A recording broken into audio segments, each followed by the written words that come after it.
everybody, I'm Brian Toohey, and welcome back to the Think Outside the Board YouTube channel. This is our late November monthly update.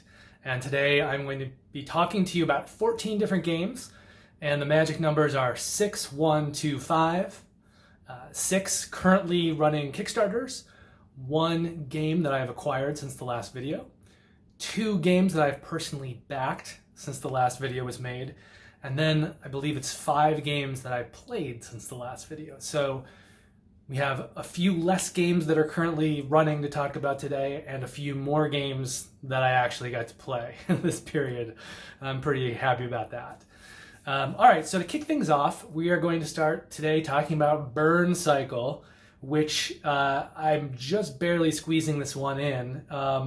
It completes its Kickstarter on November 19th, which is tomorrow, which means I'm going to be editing this video tonight and getting this thing up tonight so that, you know, anyone who is alerted, who has the alarm bell clicked, which everyone should do, go ahead, like the video, subscribe, and then you can hit the alarm bell and it will notify you whenever I publish future videos. So I'm just going to get this video up in time, I think, to hopefully, you know, be viewable by you guys before the Burncycle Kickstarter ends.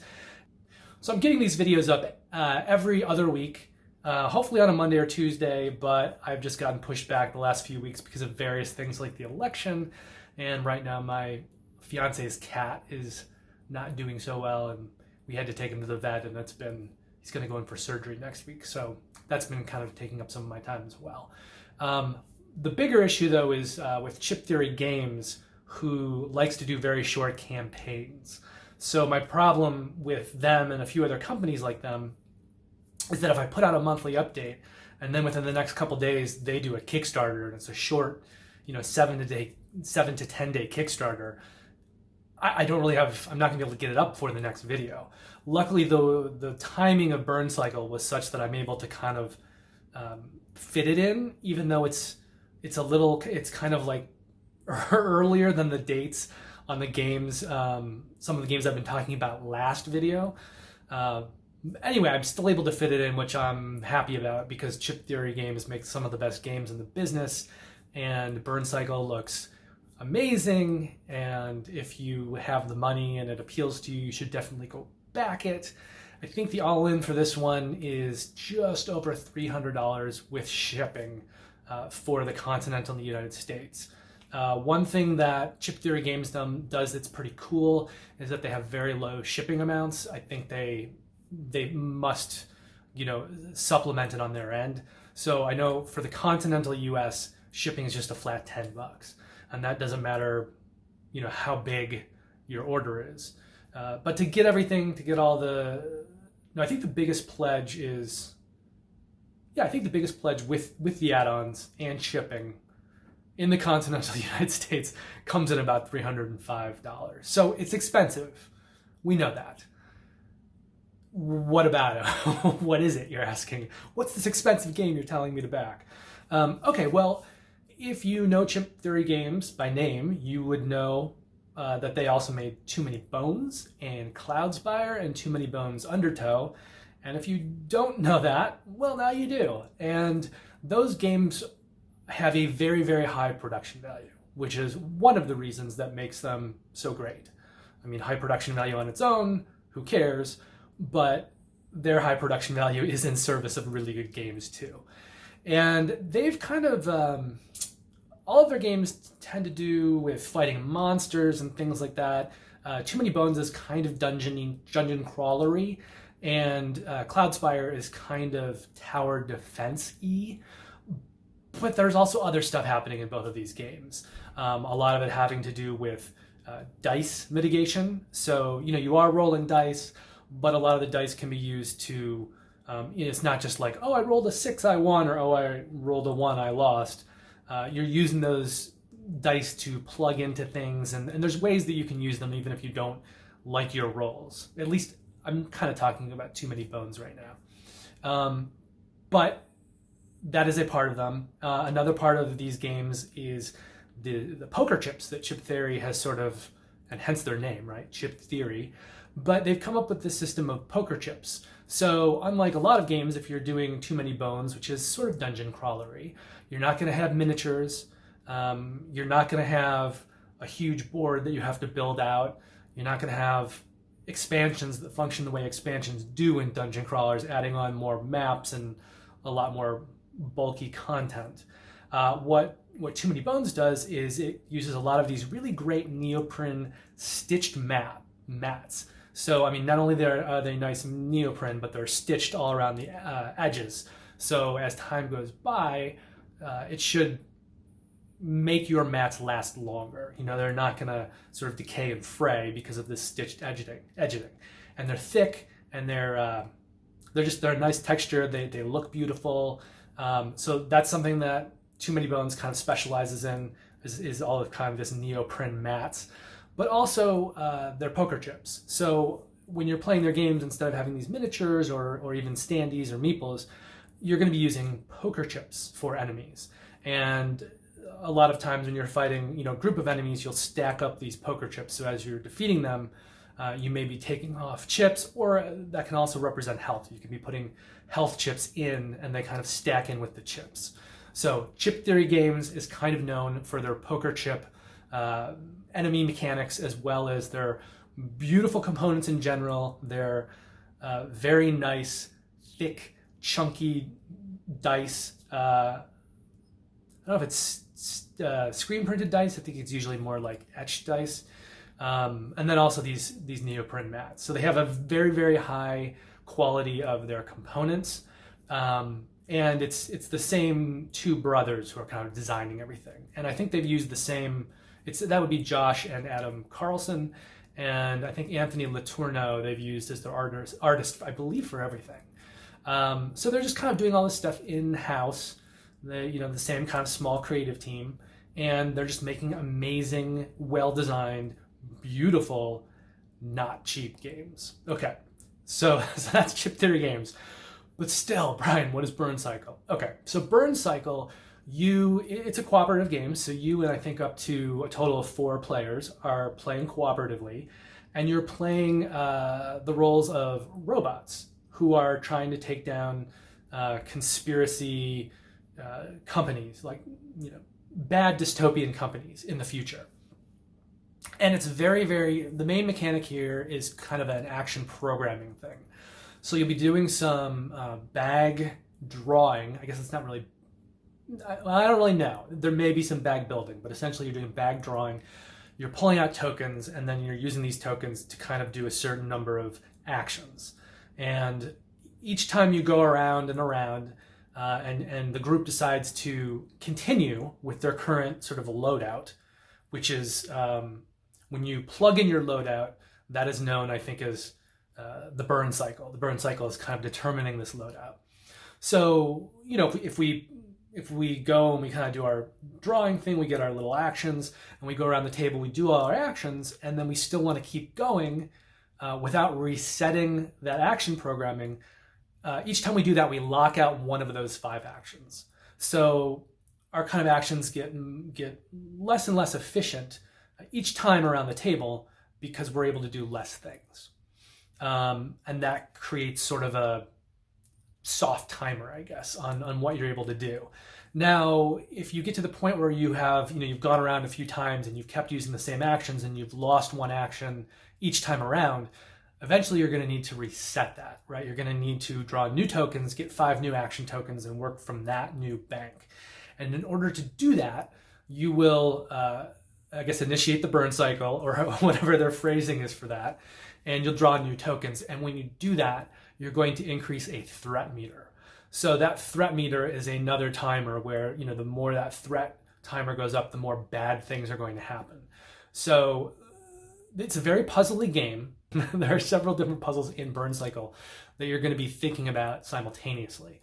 So one of them is the balance of, when do we need to reset our actions and how much threat we have to take to do so, and kind of balancing that out. The other thing is you're going to be working with it's called a threat meter. It looks kind of like a sonar map, or if you've ever played the game, And Then We Held Hands, it looks kind of similar to that. And the idea behind this actually, no, I'm wrong. It's called the network board. The threat meter is just the threat meter. But the network board is what looks like this kind of sonar map. And so if you're playing with 4 players, each player has kind of a die that's around on the 4 corners of this map, and in the middle is this circular network board, okay? And you can kind of move your little pegs around the board. They're going to move clockwise, and there's certain points at which they have to stop. And sometimes when you're doing your actions, you're going to be moving around the main board, which I'll talk about in a moment. But also you may need to go in and kind of move things around on this network board. And it will allow you to do things like move your IP address around, and there's ways that you can get power from this. But you're also going to be trying to play a keep away with the CEO, who also is online within this network thing. And he is trying to increase his signal strength at the same time that you're trying to increase your signal strength. When your signal strength gets high, you can do things like reset the CEO and get some power, which then you can use for various things, including on the main board. And the CEO is trying to increase his signal strength to ferret out these bots and stop them. And then while all of this is happening, you also have main boards. So each time you play the game, you're going to be choosing one corporation, one evil corporation that you're trying to break into. And then there will be a variation of different kinds of map boards that you can have and different rooms. And so you're going to pull out this map board, and you're going to populate it with different rooms. And it's a kind of a series of neoprene mats. So you're going to be placing these little room mats on the bigger mat and creating a floor plan for this business, this evil business, dystopian business that you're trying to infiltrate. And there'll be different goals that you do on certain floors that will, give you achievements and things like that, and give you bonuses. And eventually you're trying to go up to higher floors and take down this business. So it's got a compelling theme. I think it's, this kind of action programming, robots infiltrating dystopian companies. And it's got things that are different from both Too Many Bones and Cloudspire, but it's also got a lot of similarities as well. It's got the token system is a little different here. You're not fighting monsters where you're fighting kind of huge stacks of chips, but there are chips used in the game. And I think that's one of the big things for chip theory is they're like, yes, we're not doing the huge stackable health chips in this game. So you will be using chips, but they're more just kind of move around placement on the map. And obviously they've gone all in with a lot more neoprene maps on this, because you're literally going to have neoprene maps sitting on neoprene maps as you're navigating this. So, and it looks gorgeous, as all chip theory games do. And it's not cheap. Like I said, it's, I think, over $300 once you add in the all-in package, the add-ons and shipping. But I like it. I like the cooperative nature of this. I like the idea that you're kind of doing a heist. There's a little bit of kind of like stealth mechanics, like in a video game where you're, it's top down, you're looking at the board, but you're trying to, avoid different robots in the headquarters and people in the headquarters, and you're trying to break in and kind of stealth action programming. And it looks really good. Another element of this game is the fact that you are dealing with kind of multiple systems, including, like I was saying, with this action programming thing, where the more times you go back and repeat it, the less actions you have each time. And that when you finally do switch your actions and kind of reset a full bar of actions, you're increasing your threat meter. So there's definitely kind of a push your luck element to this game, in terms of how far can you push certain elements and kind of balance that out with other aspects of the game, which is a little different for chip theory. But, as I said, it kind of seems to fit in with their larger design sensibility. And it's got this the network thing where you're trying to avoid the CEO. There is kind of an interesting cat and mouse game going on with this separate board. I was watching a video of it by one of the designers and one of their team, and they called it a cat and mouse game, and one of the team members actually referred to it as a mini game, and one of the designers kind of corrected him and said, no, it's not a mini game because it's actually about 1/3 of the game. So it's very puzzly. It's got nice, chunky, well-produced components. It's a cooperative game. Like a lot of chip theory stuff, it's on the heavy side. So, you should be aware of that as well. And I think that's about all I can tell you about the game in terms of trying to give you, kind of all the pieces of it. But if it sounds interesting to you, you need to go over to the Kickstarter and check it out right now, because they're finishing on Thursday, November 19th, which is tomorrow. Probably if you see this, as soon as it's posted, it'll probably still be today. But they do have an option on there. I think it's like $5, where you can just do that, and that'll get you access into the pledge manager. So if, like me, you're thinking, I'm not sure if I want to spend that much on a board game right now, a Kickstarter project, especially in the middle of the pandemic and with Thanksgiving right around the corner and Christmas, you could go on to their Kickstarter and pledge $5, and then, later on when the pledge manager goes live, fully pledge for the game. So that is an option. It's not always an option on every Kickstarter. It is with this one. The other thing to think about if you're really kind of wavering right now, Chip Theory is a really solid company, and they're not just making games and forgetting about them. They're supporting their games very well. So it's very, very, very likely that within the next couple of years, they'll do an expansion or something for this. So I think if you miss Burncycle right now, this time around, I don't think you need to fret too much. I think you'll have other opportunities, to pledge in maybe for the next Kickstarter, pick up an expansion, and then also the base stuff. Now, for some Kickstarters, I would almost recommend that, because you could save on shipping. You could just say, well, I'm going to wait a year or two, and then I'll go in for the next Kickstarter down the line, and I'll just get everything shipped together, and so it'll cut my shipping costs. The thing about Chip Theory, though, is, as I was saying at the top, is that they really do a good job with supplementing their own shipping costs, I think, on their end. And so shipping for all levels on this is $10. So you're not really saving any money if you wait. So if you have the money right now, I wouldn't worry about, trying to consolidate shipping and save on that. It's just going to be $10 for each Kickstarter. So if that's where your question is, then just go do it. Now, that game funds on November 19th, and we've got 2 games following that fund on November 20th. The first one is Atlantis Rising Monstrosities. And this is, again, another cooperative game. It's a worker placement game.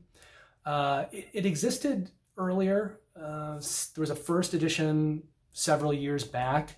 And then I think it was last year, it may have been 2 years ago, but within the last year or two, they did a new second edition of Atlantis Rising, and they really made it look a lot prettier and kind of cleaned up some of the design work.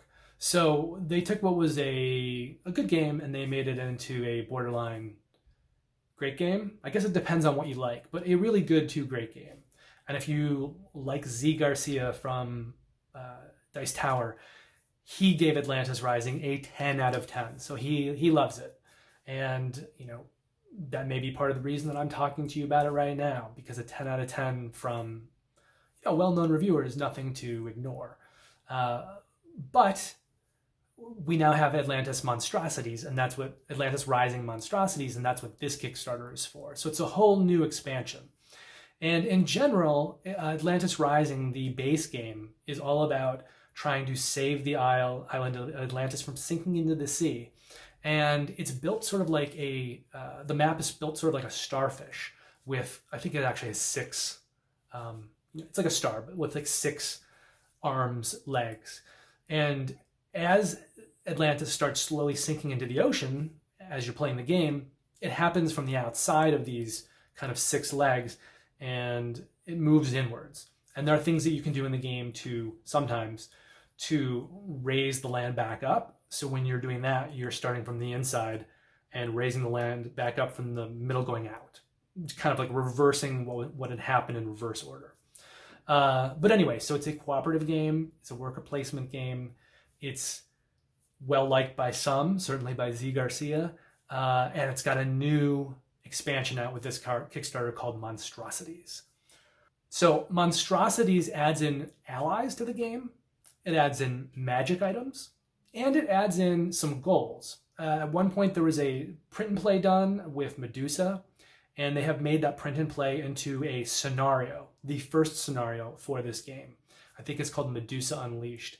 And I believe in this Kickstarter there is at least one more scenario. But in general, you're going to have these monsters to be dealing with. You're going to have magic items. You're going to have, there's other components that are getting added in.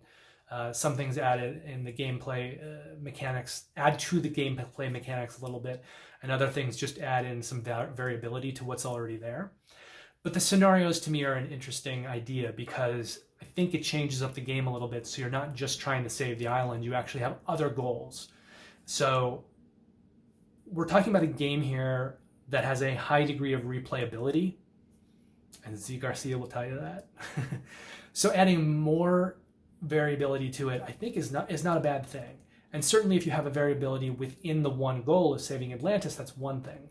But then to throw in other kind of larger goals, like this Medusa Unleashed objective, I think is a great thing and adds a lot of life to the game.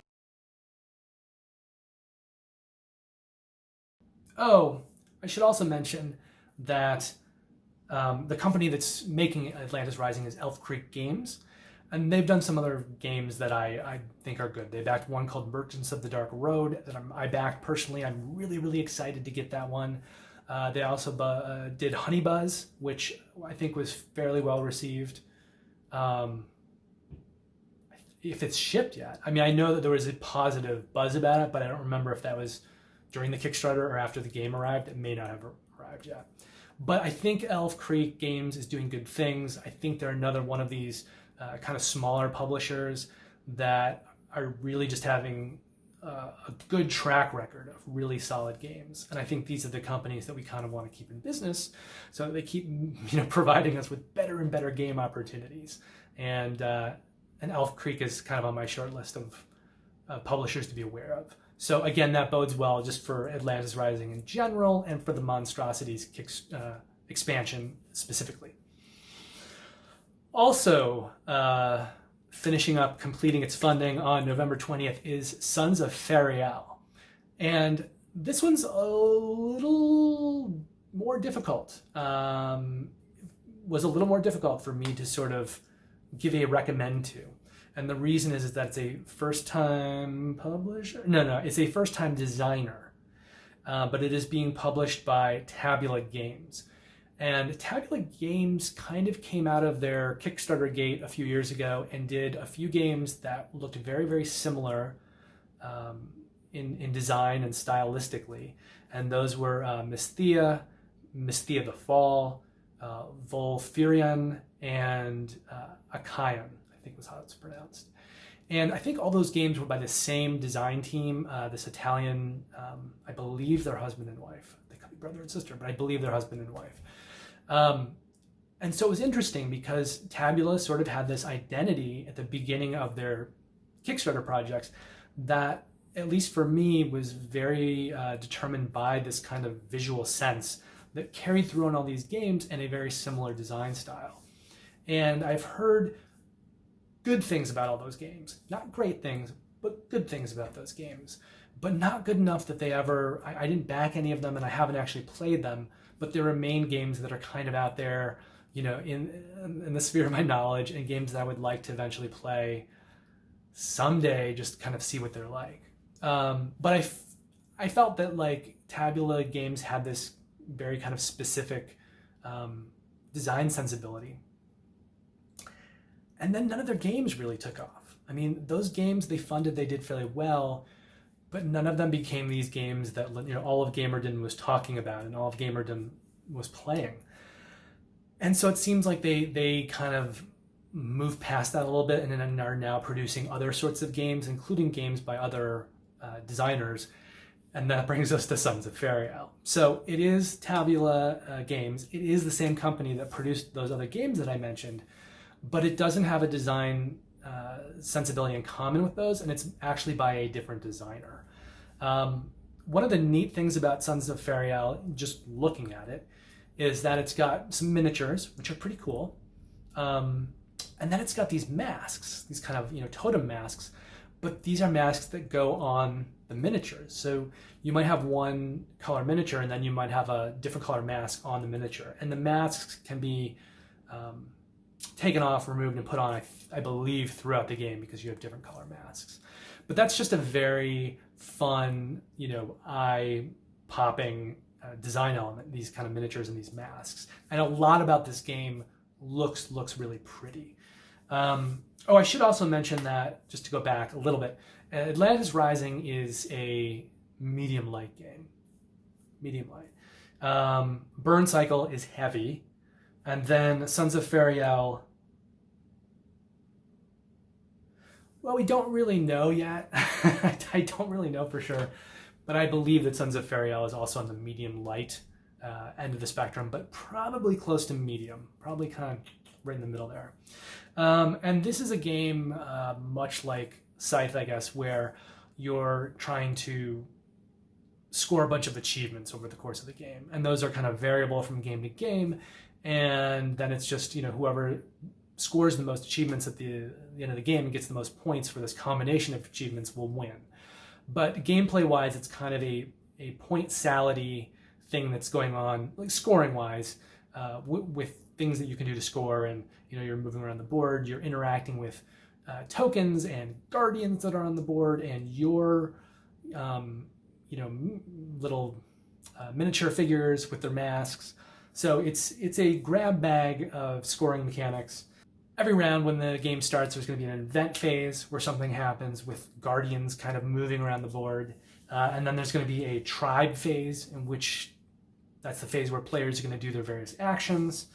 There's also going to be a doom track, and you don't want that doom track to reach the end of its, you don't want the doom marker to reach the end of its track. And you want to get your kind of achievements in before that happens. So it's a bright looking game. It reminds me somewhat, I think, of Spirit Island in the way that it looks and in the theming. But it is a competitive game. It's not a cooperative game like Spirit Island. It also reminds me a little bit of a game called Origin, which is much later than Spirit Island. And Origin's also competitive, which this game is. But just the look of the design of the game, the board, and some of the theming reminds me of both of those games. So I think Sons of Faeriell, if you're looking for something that's bright and shiny and has some great looking pieces and a beautiful board and is sort of on the medium light to medium end of things, and has sort of like many ways to score, it looks like it's going to be a fun, interesting game. Okay, now on the 21st is Grand Austria Hotel. And this is one that I backed very early. So I'm trying not to let you know, I'm trying not to tell you guys what I'm backing out of this group, and then I tell you when I do back them in a later section of the video. So like later on in this video, you're gonna see what I backed from the last video. And so I try not to give it away, but I just gave it away. So I am gonna be backing Grand Austria Hotel. And there are some very good reasons for that one. It is designed by two men, Virginio Gili and Simone Luciani. And Simone Luciani, I've played a few of his games. I really like his designs. He designed Barrage, which I think was one of the best designs of the year that it came out. Unfortunately, it was produced by a company that just completely kind of shit the bed on the production of the game. And I don't need to get into all the details of it, but they messed it up. They kind of had to do a component fix, and then they screwed that up. And now they're in the process of trying to do a fix for their fix. Doesn't change the fact that the game itself and the design of Barrage is amazing. And he also designed Soken, the Mayan calendar, which seems to be a favorite with a lot of people. He did Voyages of Marco Polo, which I've played a bunch of times, and it's a good game. He also did Marco Polo 2. He did Lorenzo Il Magnifico. He did Newton. And then Virginia Gili. He has not designed as many games, but he also did Lorenzo Il Magnifico, Coimbra, Gizia Shifting Sands, and Alma Mater. So, I mean, that's a pretty impressive group of games right there between these two guys. And Grand Austria Hotel, I believe, I think it's the highest rated game on Board Game Geek that Virginia Gili did. I think Simone Luciani has some of his games are a little higher, but I think Grand Austria Hotel is maybe sitting around 95 right now on BGG. And it is a Euro game, really, resource management, kind of Euro game efficiency puzzle, where players are running hotels and doing various things that you would do in running a hotel, like figuring out how to do maid service or serve meals and provide different services to guests. And I think there's even a puzzle on how you're kind of giving them rooms and how you score based on how you're giving them rooms. So it's a well-liked game. It's a highly rated game. And as Euros go, it looks very, very good. But, it's pronounced by Lookout Games, who do a lot of the Uwe Rosenberg games. And it's the artist on it is Clemens Franz, who is a great board game artist, and he does a lot of the Rosenberg games as well as some other things. I think he may have done. Did he do Orleans? He may have done Orleans. I know he did Oh My Goods, and like I said, most of those Rosenberg games like Agricola and Le Havre and stuff like that. And his design on a game just makes me want to play it. Just seeing his characters and the way he has kind of designed the physical locations of games and things like that. It's just his style is so appealing.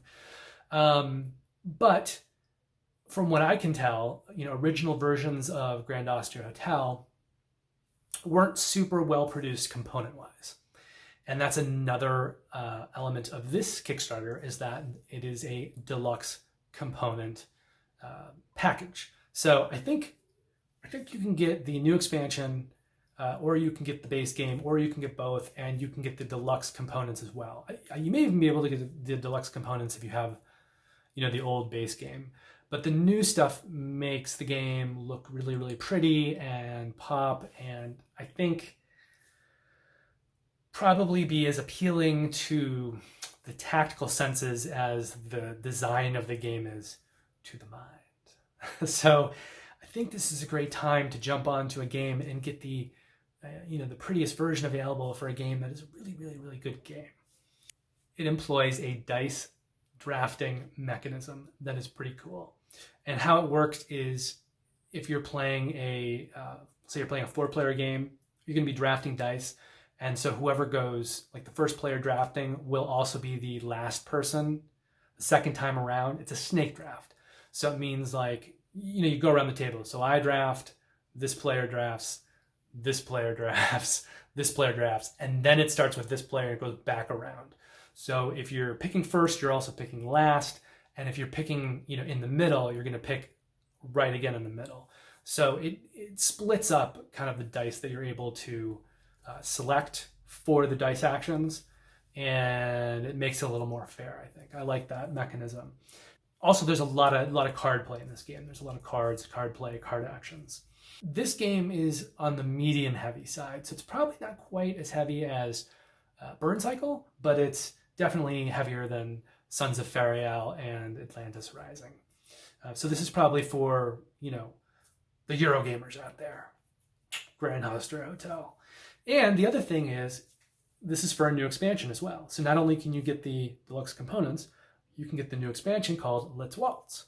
And Let's Waltz adds a dancing section to the game. So you're already busy, running this hotel and booking guests into rooms and their meal services and maid services and all these things. The new expansion allows you to add in I think it's a whole other board, And there may be different boards too, depending on which dancing element you're doing. But it adds on like a whole separate mechanic, a whole other way to score points based on dancing and ballroom dancing and things that are happening at your hotel in the evenings.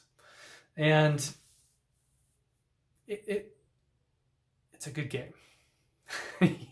It's a good game. You should back it. And this is going to be your best chance to get, as I said, the prettiest version of the game. On November 21st, Star Scrappers Orbital funds. There has already been one Star Scrappers game. So this is a burgeoning franchise. The first one was called Cave-In. Sometimes I have to look at my notes. The first game was called Cave-In, and did you hear of it? I didn't hear of it. They have a game on the horizon called Star Scrappers Battle Drill, and that's going to be more of a skirmishy miniatures game. The first one, Cave-In, the one that I haven't heard of, I don't know if you heard of, it's kind of Euro-y, and then this game is also kind of Euro-y. But what it is really is it's a tableau builder. And it reminds me a little bit of Among the Stars. Among the Stars, if you've ever played it, you are building a space station. And it's kind of a card drafting game. And, as the cards are going around and you're drafting cards, you're trying to draft cards that you can place that will then score off of each other. So it is, Among the Stars is very purely a card drafting game and a point scoring game, like figuring out what's the best way to maximize scoring for all these points. And there's some expansions for Among the Stars, and you just kind of chuck in more stuff, and the more you do that, the more variability you have, the more ways that you can score points based on the rules that you're kind of creating as you're creating this tableau. So Star Scrappers Orbital reminds me of that, but this is a more complex game. There's more going on in that, because Among the Stars was just literally card drafting and tableau building.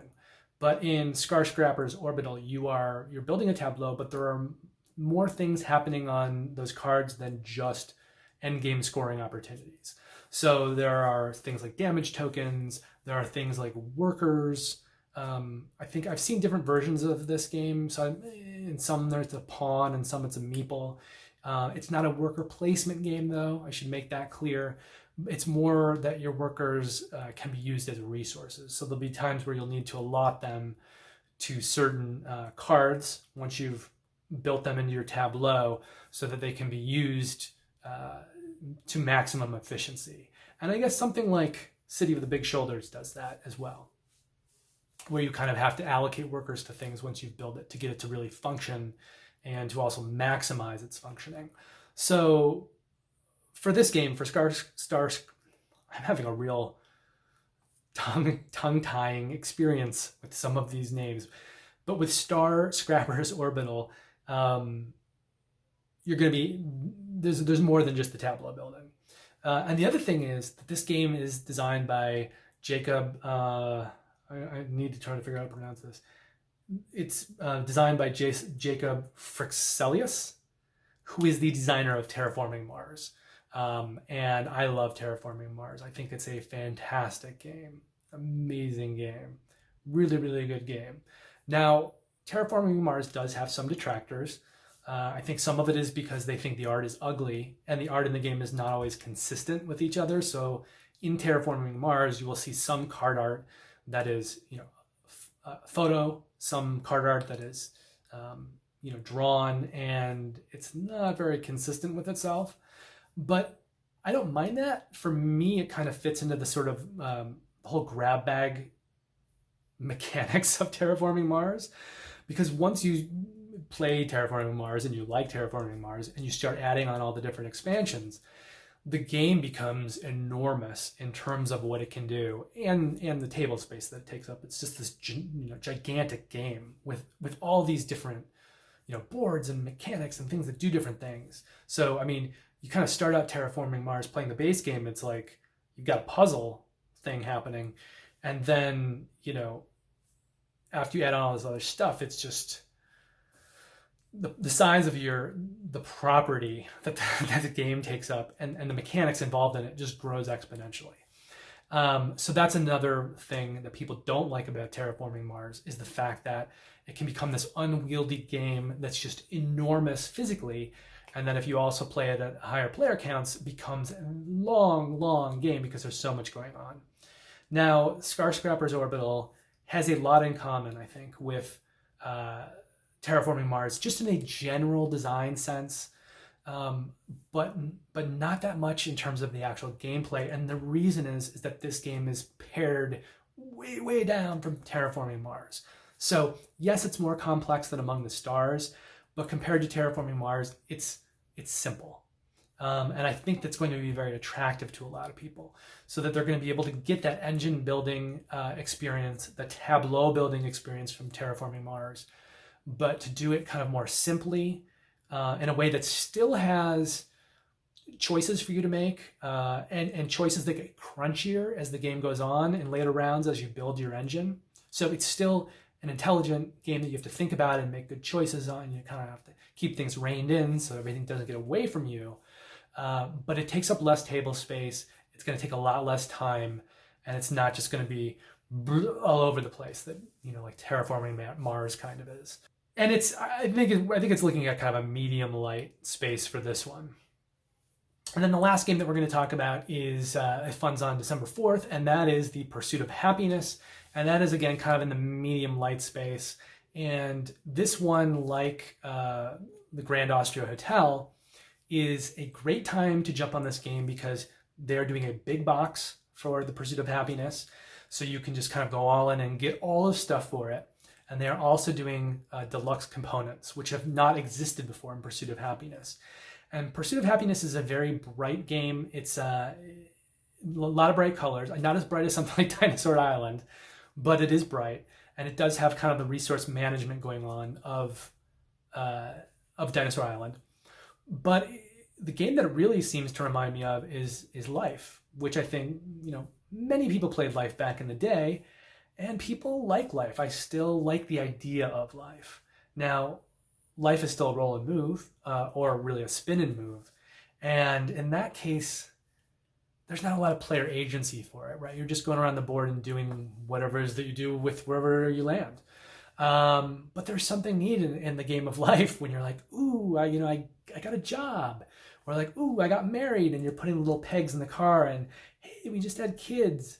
And there's something really neat, I think, about taking a framework, which is contemporary life, which we all participate in, and we share that experience, to some degree, varies by culture. But, certainly like in the United States and Canada and a lot of the Western part of the world, like our cultures are very similar. And around the world, everything is getting much similar as time goes on. We're in this global economy we're the whole world is basically now a mixing pot that is slowly coming together. So we do have this kind of shared experience, and there is something really, really neat about playing a board game that is using this, life, this like living, process of living as its gameplay. And in some ways, it reminds me also of the game Village, because in The Pursuit of Happiness, your character is going to die.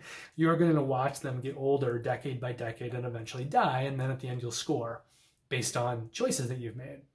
And there's something about me that's kind of entertained by that. I think I find that kind of fun in a twisted way, that you're sort of using people as best you can while you're preparing them for death. There's just something funny and macabre and twisted about it. And also a little sad, when your people are getting older, you're like, oh, I don't have much time left. What can I do? What can I get in? So I find that to be a very fascinating theme. Also, there's a game called QV, or QV Pocket, that is similar. But it takes that sort of no agency, spin and move, game of life thing, and it takes that theme and it puts it into a Euro game, a lighter Euro game. So this isn't something that's going to, break brains. And I think it's a good game to have, for a family game night and for non-gamers. And in fact, if I back it, I'm only going to reveal one, but if I also back Pursuit of Happiness, I will be backing it because it's a good worker placement game, I think, to get non-gamers and very light gamers into the hobby. And I've mentioned in previous videos that, you know, some of my lighter worker placement games are Eldervale and Netatonka and Lords of Waterdeep, Champions of Midgard, what else? Godfather Corleone's Empire, Godspeed, you know, some others. But none of them had this kind of theme. And I want a few different, I think, lighter worker placement games to have some choice if I'm indoctrinating non-gamers into the hobby. And because I recently got Yedo Deluxe Master Set, which has so much in common with Lords of Waterdeep, and because I also own Champions of Midgard, which has a lot in common, well, it actually has a lot in common with Raiders of the North Sea, thematically, because they're both Viking games. I don't see myself ever getting rid of Champions of Midgard or Raiders of the North Sea, at least no time soon. And since I have Yedo, which is similar to Lords of Waterdeep but heavier, I think Lords of Waterdeep is eventually going to, you know, get removed from my collection. And so I think I can kind of replace it with the Pursuit of Happiness, which is a very different kind of theme from all those, you know, Viking games and like Survivor theme games. And it's a much sunnier, shinier version of worker placement, although they still die. They're still dying. You're doing things like you can get married, you know, you can take on jobs, and you can get material goods. And throughout the game, what you're basically trying to do is balance your happiness with stress. And how honest a mechanic of life is that, right? I mean, you want to do things to make yourself happier, right? You want more stuff. You want more material possessions, or you want the ability to go travel or do things. So you have to get a job. But the moment you get a job, you're taking on stress. And plus, you don't have the time to do those things that make you happy anymore. So, you know, just like life, it's a juggle. And I find the theme both compelling, but in a lighter way, sort of just fun and funny, even though they're dying. Okay, lastly, I should say, the designer on The Pursuit of Happiness is David Churko, or he's one of the designers. The other designer has only done The Pursuit of Happiness. But David Churko has also done the design on Pursuit of Happiness. And he's a designer that I like. I have Petrichor and pretty much all the stuff for Petrichor. I like Petrichor a lot. And I also have And Then We Held Hands. So I like David. I think he's a solid designer. I want to see more by him. And so this is another game of his that I am very, very seriously considering backing. Okay, so that rounds out the currently running Kickstarters. That's 6.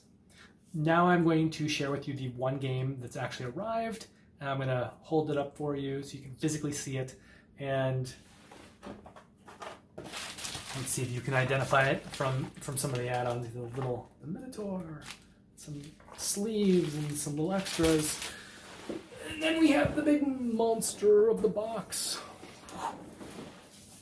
Dwellings of Eldervale. Now, I don't have too much to say about Dwellings of Eldervale yet, because I haven't played it. I haven't even opened the box. But I do know it's designed by Luke Laurie, who's done some really good designs like the Manhattan Project. And it's from Breaking Games. Peter Vaughn, it was his last project at Breaking Games, and Peter Vaughn, I have some friends who are friends with Peter, and he's an incredibly nice person, and he has just left Breaking Games to start his own game called Cardboard Alchemy, which also has a Kickstarter up right now, and perhaps we'll be talking about that on the next video. I don't know, I haven't decided yet. It's called Mission Catastrophe. But Peter is a very, very nice stand-up guy who works really, really hard and produces some sharp-looking games.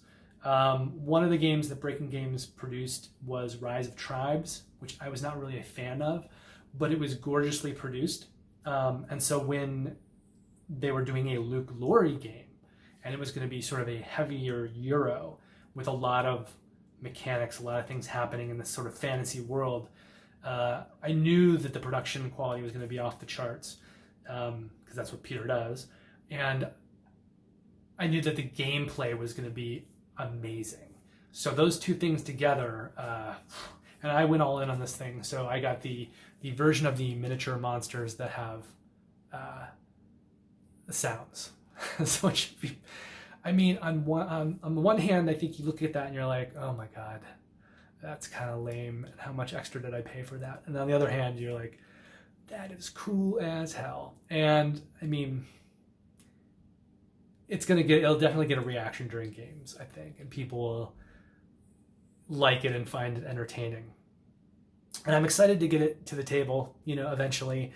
Unfortunately, Dwellings of Eldervale, I think that's one of those games that you really just want to bring to your game group. And I'm not playing games with a game group right now. I'm playing games with a few friends occasionally online, and my fiance, and I mean, we'll probably play Dwellings of Eldervale at 2. I assume it probably plays better at higher player counts, but I don't know that for sure. But anyway, so that's the one game that was acquired since the last video, Dwellings of Eldervale. And I backed 2 games since the last video. So one of those games was Yedo Deluxe Master Set, although not really. And the reason I say not really is because I backed it previously. But they just recently had a new Kickstarter out for it. And in that Kickstarter, they had a mini expansion that was new, that hadn't been a part of the other one. And I think when campaigns do this, or when companies do this, they did this on purpose, right? Because they figure we already have, I don't know, 100,000 people who, maybe that's overstating it. They already have 1,000 people who backed it previously, and those people they're probably hoping are going to at least jump on to get the $12 mini expansion. And then hopefully they can open it up to a whole new audience as well. And I think Yedo is a game where it just has a solid reputation, but it didn't perform explosively the first time around. So they figured, and it got such good reviews when it came out. I think they figured, okay, we can do a second go at this. The audience is going to be there now, and so I wanted to get the one thing that I am now missing for Yedo, and I wanted to support them because I think they're making really good games. And then the other game that I backed was Endless Winter Paleoamericans. And you can go back to the previous video if you want to see me talk about it longer. But it's designed by Stan Kordonsky, and who did Rurik Dawn of Kiev, as well as Dice Hospital and Lockout Role Player Tale. But Rurik is his most recent game, and that has just been getting high praise from a lot of places. And that had a second Kickstarter recently as well. And that's when I jumped on it, because I passed it the first time around because you can only back so many things. So I made sure on the second time around to pick it up. And that game is getting a lot of high praise. Nevertheless, people are still saying that Endless Winter is his masterpiece of everything he's designed to date. And it looks amazing. It's got great component quality. He also had... who else did he have helping him on the design? Johnny Pack and someone I'm not remembering. So I apologize. I think it was the guy who did the solo mode. But it's I think it's medium heavy. I think we're getting to the medium heavy range, maybe even the heavy range with Endless Winter. But it's a nice, chunky, complex Euro, my favorite kind. Lots of scoring opportunities, lots of different mechanics, and just gorgeously produced. Okay, which brings us to the final section of the video, the 5 games that I've played since the last time. Okay, so the first one is Caylus 1303. And if you have played the old Caylus, hey, there's a new Caylus version. It does change some things, I think, in the old version. I've played the old version, but not in a while. I think only once or twice. In the old version, I believe there are some buildings on the board that are permanently there.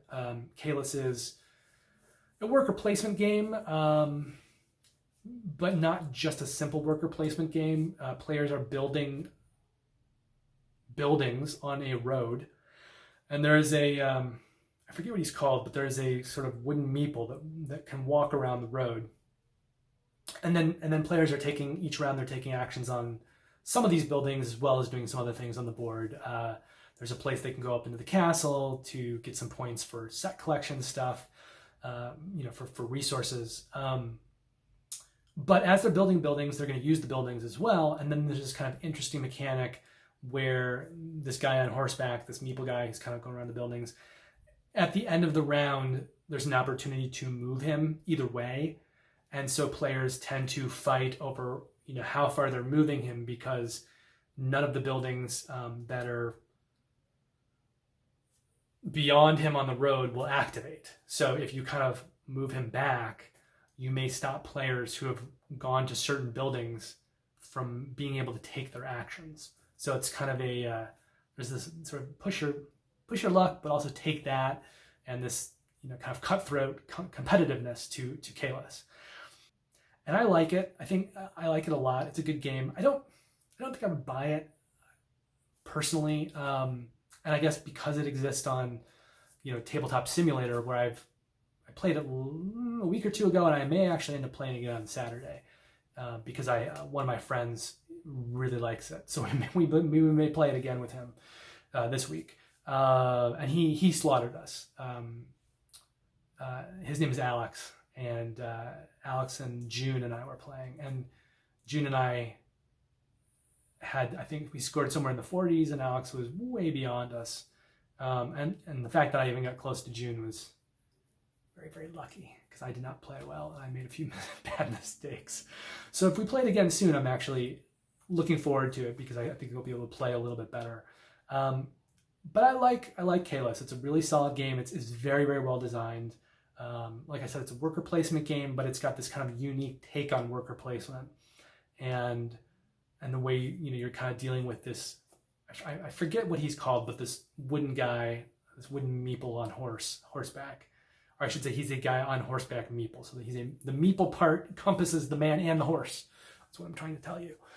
And it's interesting the way that the buildings activate or sometimes don't, depending on how he gets moved around.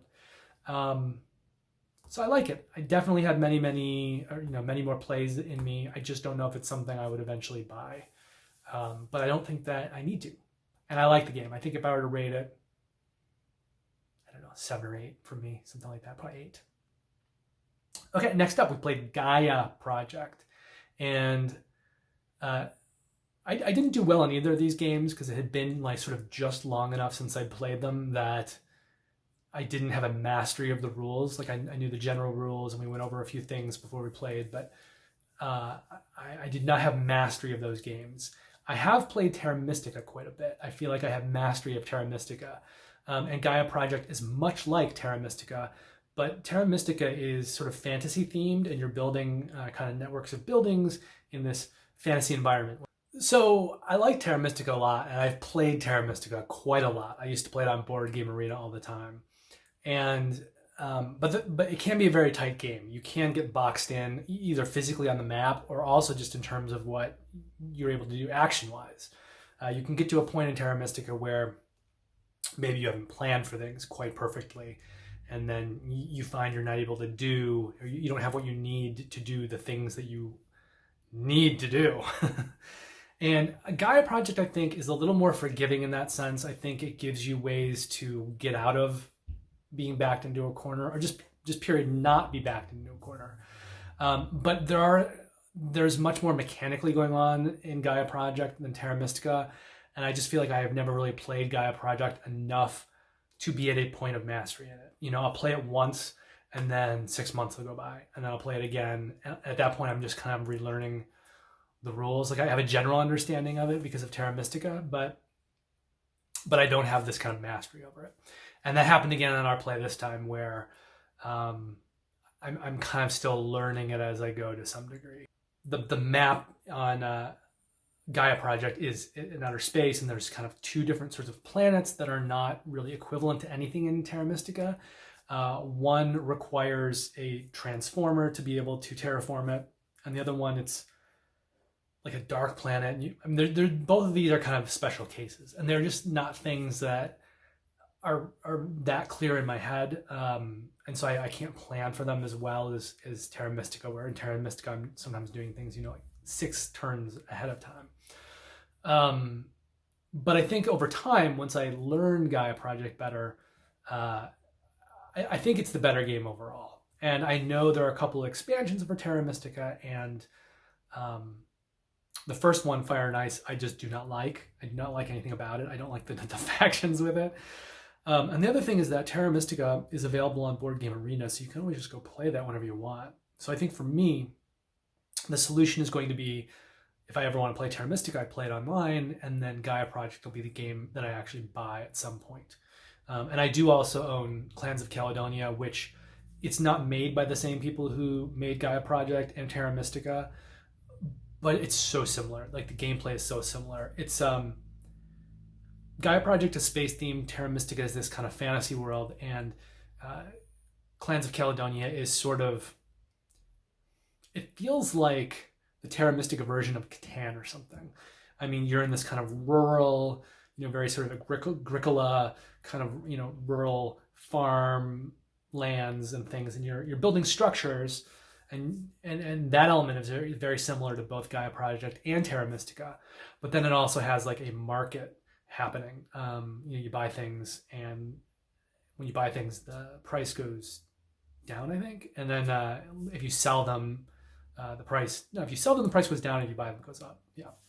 And so you've kind of got this adjustable market that you're dealing with in addition to all of the other stuff. So I like all of those games. I have Clans of Caledonia. I think at some point I'll probably add Gaia Project to my collection. I love it. I think it's fantastic, but I'm not great at the game yet, and I just got my ass whooped for the weekend on it, and that's okay. The fact that I was playing games with a couple of friends that I used to have game days with at least once a month, and we haven't during the pandemic, but we were able to get online and play for the first time together in a while, was really all I wanted to do. So it didn't really matter to me how I performed, and I did not perform well in any of the 3 games that we played. And the third game that we played was Horrified, and we all failed that game together. And I think a lot of people played Horrified, so I almost feel like I don't really need to tell you about it. You probably know more about Horrified than I do. But it's a cooperative game. It's a monster-themed game. It's kind of like Pandemic, where you're kind of working together, and bad things are happening, and you need to stop the bad things before you die or the world dies. And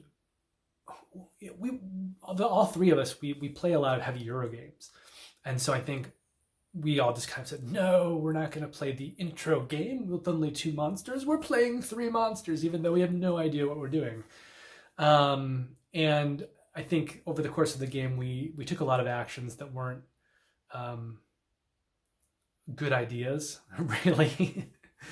But it was our first time playing it, and I think we learned a lot. And I think if we were to go back and play it, I think we would do much better. One of the pro tips that I would give you is that when you're playing Horrified, you're trying to kill several monsters. The intro game is 2. Most games are 3.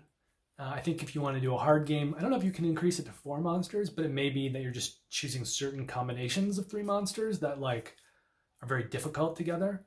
But in any event, in most games, you're going to be playing with 3 monsters, and each monster, there's a different way to defeat them, and it requires many steps.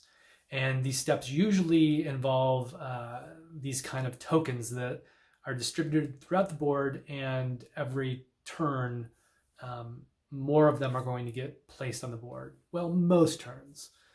So players are kind of walking around, and you're accumulating these tokens, and you need to use these tokens to defeat the monsters in different ways. So for instance, if you're trying to kill Dracula, he has 4 coffin locations all around the board. And so you need to go to each of the coffin locations and spend a certain number of, I think with Dracula, you're using the red tokens. And so you need to have enough red tokens that add up to a value of, I believe it's either 5 or 6. It can be more. You just need to have at least that amount. And so then you get to the location, you spend the location, or you spend the tokens, and you crush one of his coffins. And so the idea thematically is that you're going around the board and you're destroying all of the coffins Dracula has hidden around that he could possibly retreat to come dawn. And once all of these 4 coffins are destroyed, then you can go to the location that Dracula is in, and you use a certain number of, I believe it's maybe yellow tokens, to actually kill Dracula. So that's one monster, but they're different ones. There's the creature from the Black Lagoon. There is the Invisible Man. There's Frankenstein and the Bride of Frankenstein. There's the Wolfman. And they're all different, but they're all using these tokens. And the way that you can kind of lose the game, there is I think it's called a terror track. And anytime one of the monsters would effectively do damage on a person or on a villager, the terror track increases. And if it ever hits its maximum, it's done, you lost. Now, villagers occasionally come out into the game.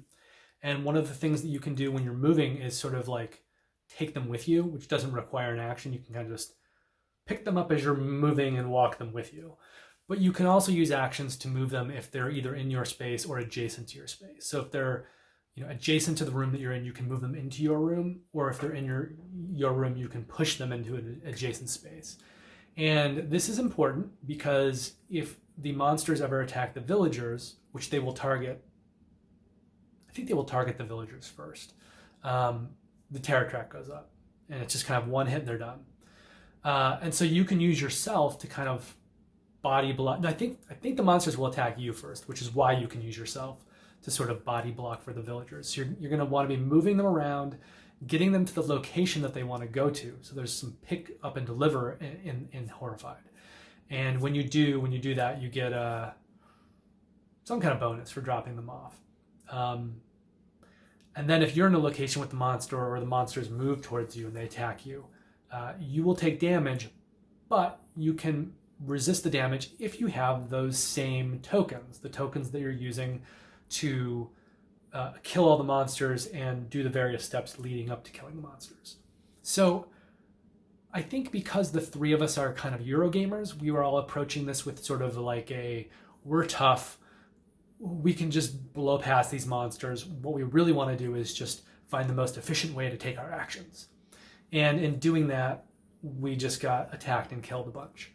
And I think my pro tip, which I've spent so much time communicating this pro tip to you, but my pro tip for you is, I think the 2 main things you want to be doing in Horrified generally to do well is 1, playing keep away from the monsters. So don't do what we often did, which is just kind of walking right by them and figuring like we'll just soak the hits. No, I think you want to avoid them as much as possible and try to path away from them. But even more importantly, I think you need to pick up these tokens and have as many tokens as you can with, around you at all times. And that way, once you do have a bunch of tokens, then you can walk past the monsters to go to your destination. And if they attack you some while you're there, you're just dropping the tokens and losing the tokens, and they kind of act as your armor. So I think if we were to play the game again, knowing what we know now, we would do much better at it. I actually wouldn't mind doing that because I found the game fun to some degree, but it is very, very light. And I mean, yes, you have your choices that you're making within the game, but they just don't feel that impactful to me. And I think both of my friends think less highly of the game than I do, so I don't know that they're going to want to play it again. But I definitely will, and I know I have another friend who owns the game, so certainly like post-pandemic, I'd like to play the physical copy with him. But I enjoyed that game. And I mean, all 3 of these games I liked. And Caylus and Gaia Project I knew before. Gaia Project specifically is a great game, in my opinion. And Horrified I liked. I would maybe have it to play with non-gamers as kind of like a cooperative, very, very light cooperative game. I might put Horrified along something like Forbidden Island or Forbidden Desert. Maybe even Pandemic, although I think Pandemic actually can be pretty difficult. So even though we sort of lost at Horrified, I think Horrified is easier than Pandemic. But I would certainly, I think, recommend Horrified over Forbidden Island or Forbidden Desert, because those games, I think they sort of have their purpose for casual gamers, but I think they would kind of wear themselves thin fairly quickly.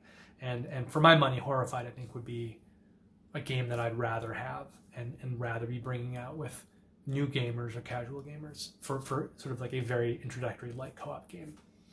Okay, fourth on this list is a game that we actually talked about in the last video because I've played it some more. That's actually the case for the last two games on this list. So one of those is Mansions of Madness. And if you watched my last video, you know that I talked about playing Mansions of Madness. We played the final scenario in the game, just my fiance and I, which is a long scenario. It's like a 6-hour scenario. And it's very, very investigative driven, that scenario. And so a lot of people seem to not like it because they want more. They want something more in the game than just all of that investigative stuff. They want more combat mixed in. And we played this very, very long scenario, and then we did not succeed. And we played the intro scenario, I think, maybe a year ago, and I think we failed that then. So after the long scenario, I was kind of wanting some more Mansions of Madness, but I didn't want to subject my fiance to another like 4 to 6 hour game. So we just went for the intro scenario, which is like an hour or two. And we each played 2 characters. I think the first time we played it, we may have each played 1 character, which I think was part of our problem. Because the intro scenario, there is a big creature that can spawn.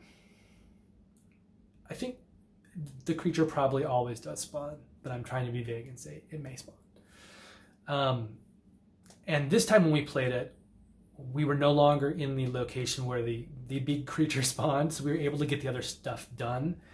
But I think the first time, the person that had all of the evidence that we needed to win the game was in the location where this enormous creature spawned right as it spawned.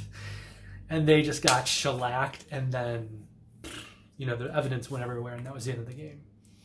Luckily, that did not happen this most recent time, and we made good choices throughout, and I think it helped that we were each playing 2 characters, and we handily defeated the scenario, and it felt really good, and we had a really good time. And so now I'm really excited to play the other 3 scenarios in the base game, including the one that we narrowly missed. It's like the 6-hour one.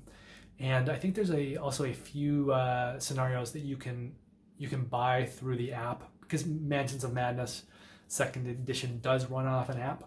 So I think there are a few scenarios that you can buy which are kind of add-ons to the base game. So you don't need to buy anything more for these scenarios. It'll just use what you already have in the base game. And so I'm also looking forward to playing those at some point.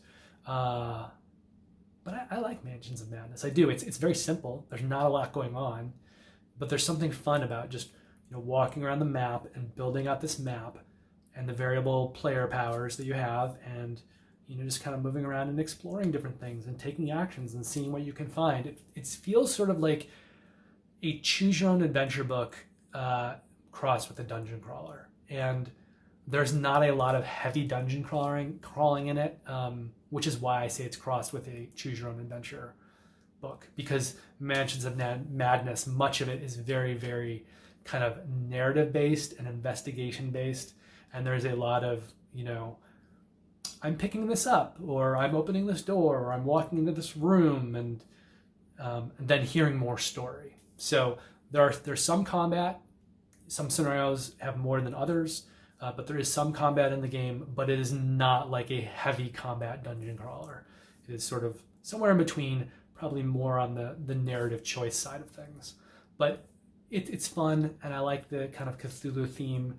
And an ongoing question for me is, with all these Cthulhu games, which ones am I eventually going to keep between Elder Sign, Arkham Horror card game, and Mansions of Madness?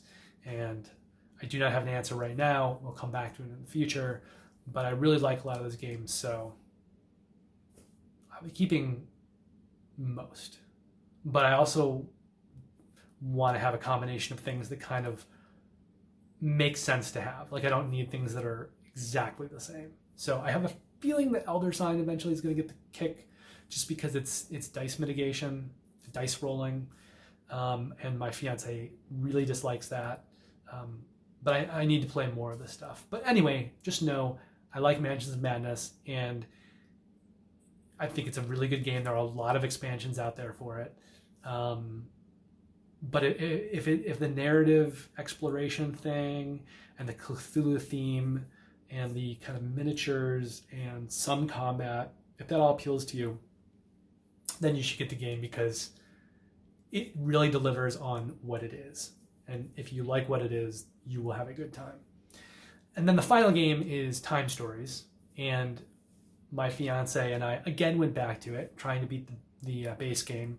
We've come close a couple times, but we've played it sporadically, so we'll play it maybe once or twice, and then we won't touch it for 6 months or a year, and then we'll come back to it and kind of have to start over.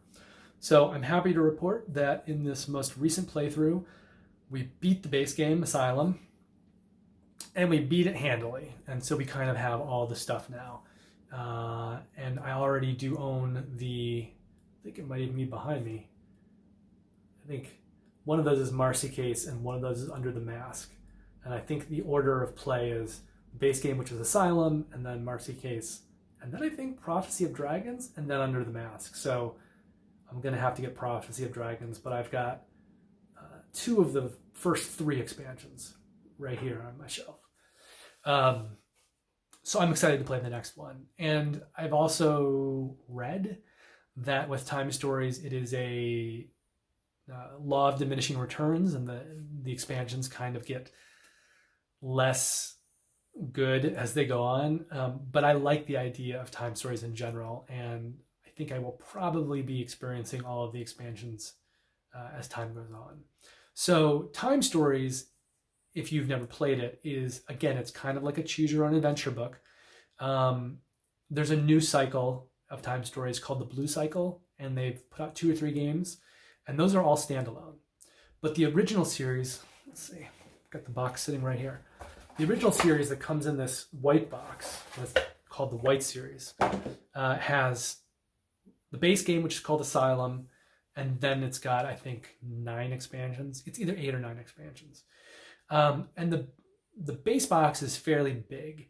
And the reason is because when you buy that, you're sort of getting a game console system.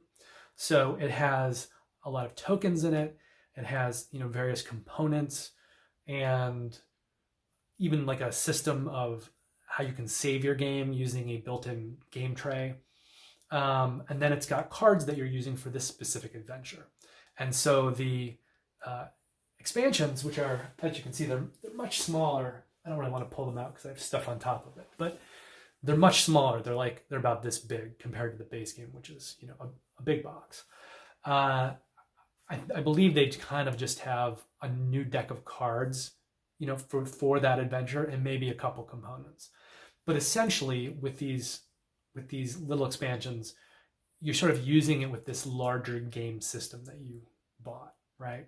So the game system, the base game, is, I think, $40, and the expansions are like maybe $25. Although for stuff like that, I always try to pick it up on a sale. So like I'll try to get the expansions for like $15 each.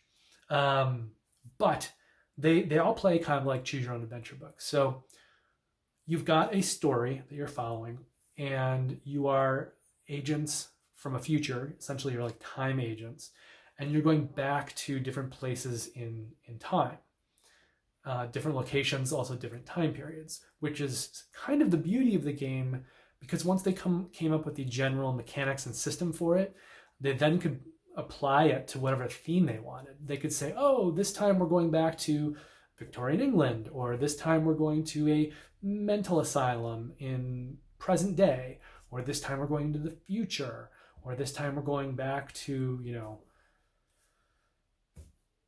I don't know, prehistoric period.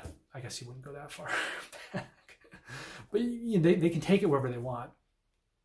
And the mechanic of the game is basically you have these big chunky tokens that you're placing on a board, and every time you go to a location, you lay out a bunch of cards, and then you're placing your tokens by the different cards in that same location, and kind of choosing like, okay, my agent's going to go to this part of this room and flip over this card and see what's there, and maybe there's something cool for them to interact with, or an item that they could pick up, or a challenge that they need, like a test they need to pass.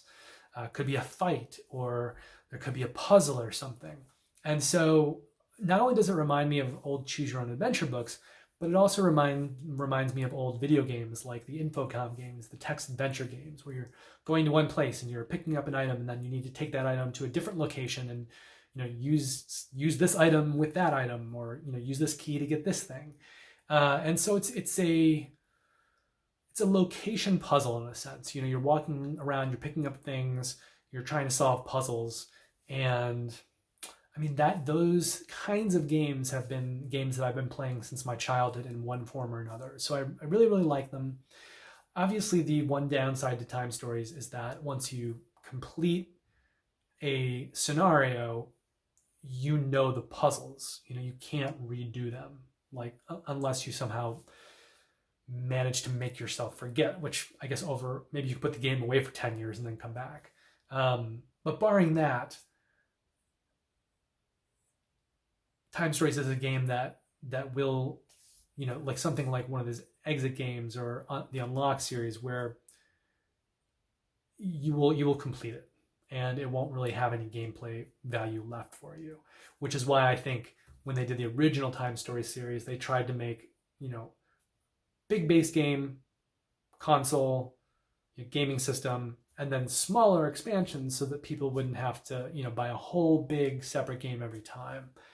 I think the fact that, that they're selling the expansions for $25 each MSRP may have hurt them. I think maybe if they'd found a way to publish expansions for less than $20, it might have had more legs. And I think also, as I said, I am aware that the consensus opinion is that as the expansions, go on and on and on, like with each consecutive expansion, the quality of it got worse. So that's something too. I mean, a lot of people don't want to go back to the same, pond over and over and over, especially if the water is of worsening quality. Boy, that was a difficult metaphor that didn't quite make sense. But yeah, so it's diminishing returns. So I think people tend to, buy the base game, play that, and then buy some combination of the first few expansions. And at some point they kind of peter out. But since it's so in my wheelhouse, I probably will play through everything. And then at some point I maybe could do some massive video talking about all the expansions.